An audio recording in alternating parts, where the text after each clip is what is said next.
എൻ്റെ പേര് ഫാത്തിമ നിറ. ഞാൻ ഇന്ന് ഉണ്ടാക്കാൻ പോകുന്നത് ഒരു പൂവാണ്. അതിനാവശ്യമുള്ളത് 8 പേപ്പർ, പിന്നെ ഒരു ഗം. എങ്ങനെയാണ് ഉണ്ടാക്കുന്നതെന്ന് ഞാൻ കാണിച്ചു തരാം. ആദ്യം ഒരു പേപ്പർ എടുത്തിട്ട് ഇങ്ങനെ കോണോട് കോൺ ചേർക്കുക.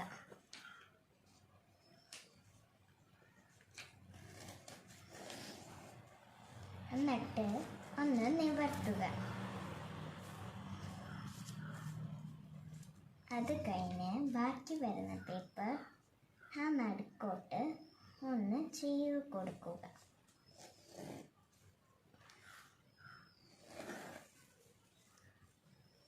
മറ്റ് അവിടെയുമുള്ളത് ചെയ്തു കൊടുക്കുക.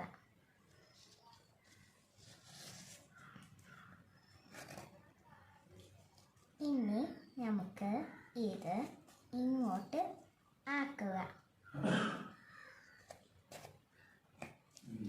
ഇതും ഇങ്ങോട്ട് ആക്കുക.